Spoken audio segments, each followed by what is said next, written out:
Halo para penggiat K3. Nah, di video ini kita akan bahas terkait dengan bagaimana penilaian SMK 3 berdasarkan PP nomor 50 tahun 2012. Kita simak video berikut ini.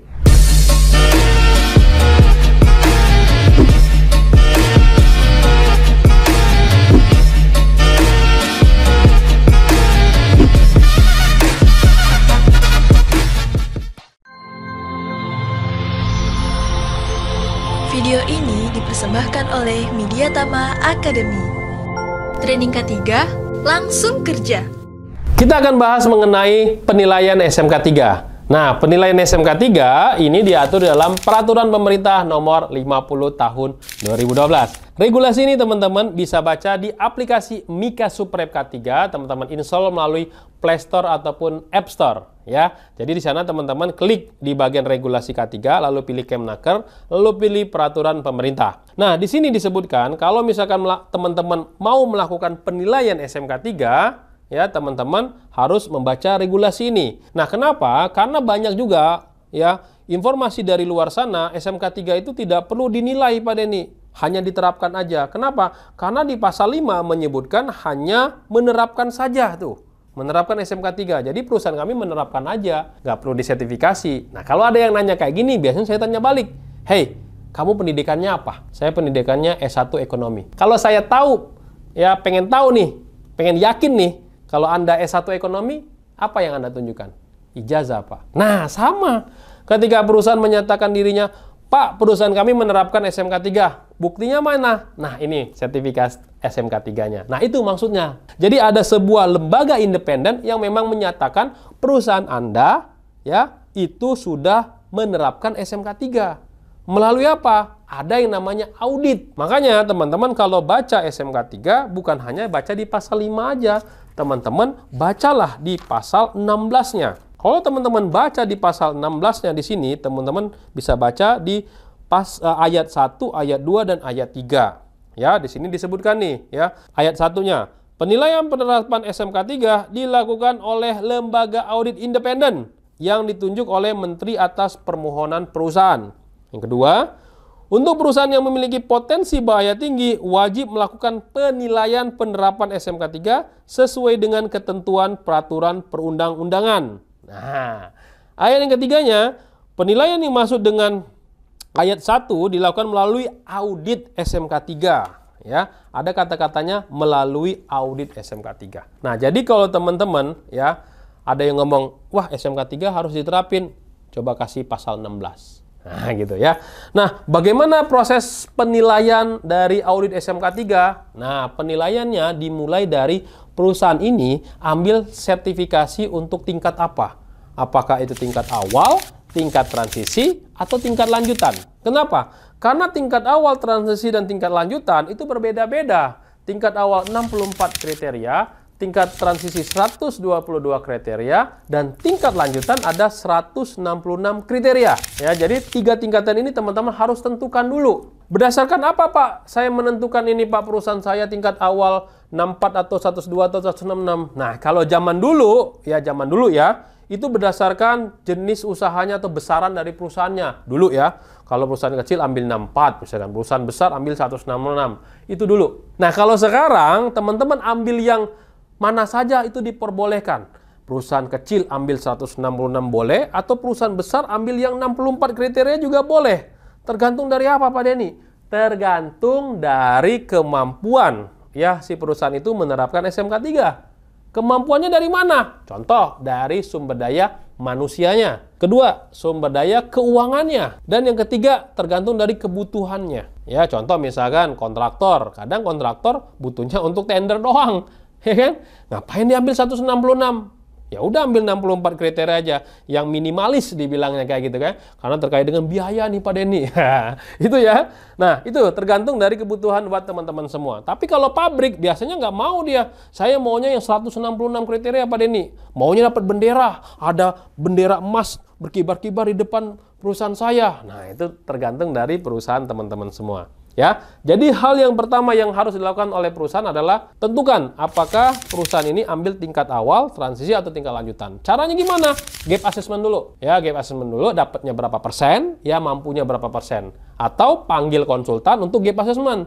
Atau bisa juga lewat audit internal. Nah, di situ ya. Jadi di situ pertama menentukan dulu ya tingkatan yang akan dipakai. Lalu proses berikutnya penilaian audit SMK 3 itu melalui audit eksternal SMK 3. Kenapa? Karena penilaian SMK 3 ini ujung-ujungnya buat apa? Untuk sertifikasi SMK 3 loh. Jadi kalau teman-teman sudah tahu tingkatannya, silakan cari lembaga audit. Nah, saat ini ada 23 nih lembaga auditnya. Pilih ya lembaga auditnya. Nah, ini nih listnya. Ya, silakan dibaca teman-teman semua ya. Kalau tidak ada dari list ini, ya berarti palsu. Nah, ini per berapa ya? Per November lah ya. November 2023. Belum ada yang terbaru ya. Nah, kalau teman-teman sudah tahu nih lembaga auditnya yang mana, nah nanti barulah teman-teman semua akan diaudit SMK 3 oleh si perusahaan. Perusahaan si lembaga audit ya tentunya. Nah, pada saat melakukan penilaian audit SMK 3, nanti si lembaga audit ini akan melakukan audit nih ya. Ada tergantung dari perusahaannya, ada yang 2 hari, ada yang 3 hari, ada bahkan 4 hari. Nah, pada saat audit, si auditor ini ya akan berpegangan pada Permen 26/2014 terkait dengan ketentuan kategori temuan. Ya, walaupun temuan ini sudah dijelaskan juga sih di PP 50, tapi tidak detail.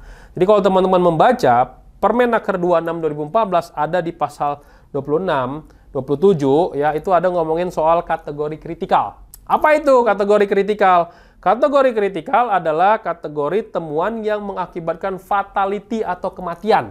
Contoh misalkan pada saat audit, itu orang nggak pakai body harness deh, kayaknya kalau dia jatuh meninggal deh. Nah, itu adalah kategori fatality. Nah, berdasarkan regulasi ini, teman-teman membaca regulasi di sini, bahwasanya temuan kritikal itu wajib di closing 1 kali 24 jam. Ya, nah temuan kritikal ini terkait dengan peralatan, mesin, pesawat, bahan, cara, sifat kerja, lingkungan kerja, dan lain-lain. Ya, nah itu adalah temuan kritikal. Lalu pada saat audit juga, misalkan ada temuan major, nah teman-teman harus tahu juga nih penilaian audit SMK 3 ada temuan major. Jadi tadi kritikal, yang kedua major. Major itu apa? Di dalam SMK 3 ada 3 kategori major. Yang pertama, tidak memenuhi ketentuan peraturan perundangan. Yang kedua, tidak melaksanakan salah satu dari prinsip SMK 3. Yang ketiga, terdapat temuan minor di beberapa lokasi. Nah, kita bahas yang pertama. Tidak memenuhi peraturan perundangan. Contoh, misalkan, perusahaan itu nggak ada ahli K3 umum deh. Major tuh. Kenapa? Karena ahli K3 umum ada regulasinya. Permenaker 0292, Kepmenaker 239/2003. Nah, itu mewajibkan harus ada ahli K3 umum. Belum lagi harus ada Damkar, P3K, dan lain sebagainya. Itu ada regulasinya. Atau nih, misalkan perusahaan tersebut harus ada APAR, tapi nggak ada APARnya. Nah, itu juga bermasalah terkait dengan tidak memenuhi peraturan perundangan K3. Yang kedua, tidak melaksanakan salah satu prinsip dari SMK 3. Nah, SMK 3 itu ada 5 prinsip loh teman-teman.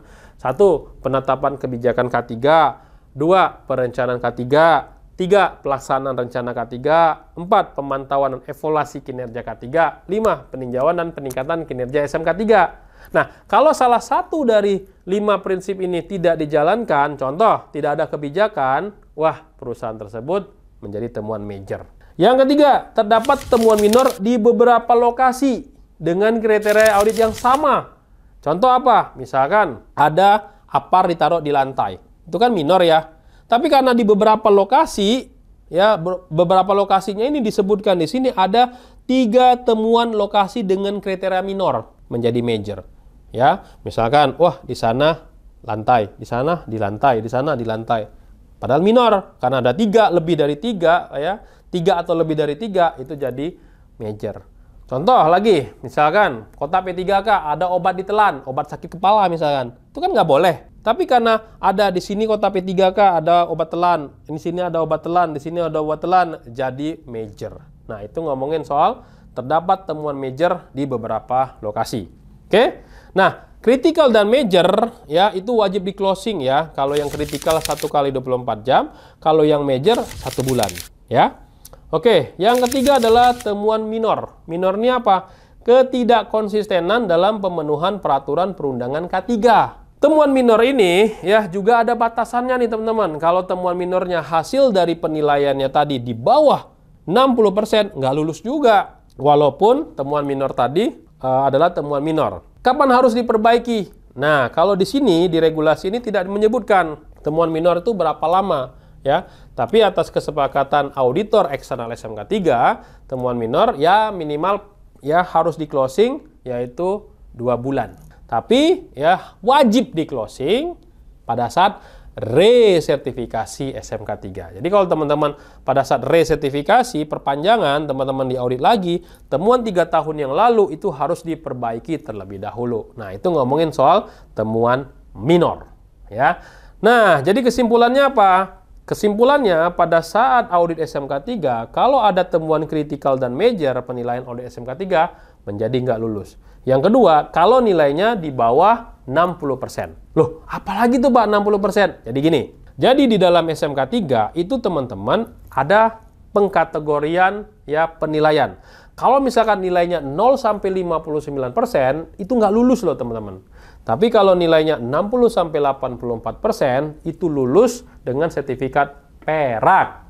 Ya, 85 sampai 100% dia dapat lulus dengan sertifikat emas. Nah, itu sertifikatnya ya, atau penghargaan SMK 3-nya. Cuma kalau misalkan dia menerapkan 166 kriteria, selain dapat sertifikat, dia dapat bendera. Nah, inilah proses dari penilaian dari SMK 3. Ya, jadi gitu ya buat teman-teman semua ya. Nah, ini adalah penilaian SMK 3 yang teman-teman harus jalankan atau harus diketahui ya. Siapa tahu nanti teman-teman bisa jadi auditor eksternal SMK 3 di lembaga audit SMK 3 dari 23 lembaga audit ini. Oke, itu aja informasi dari saya. Bagaimana penilaian SMK 3 berdasarkan PP nomor 50 tahun 2012. Kalau video ini adalah video menarik, silakan disebarluaskan ya. Dan di like, subscribe, dan share ya ke teman-teman yang lain. Oke, itu dari saya. Salam safety.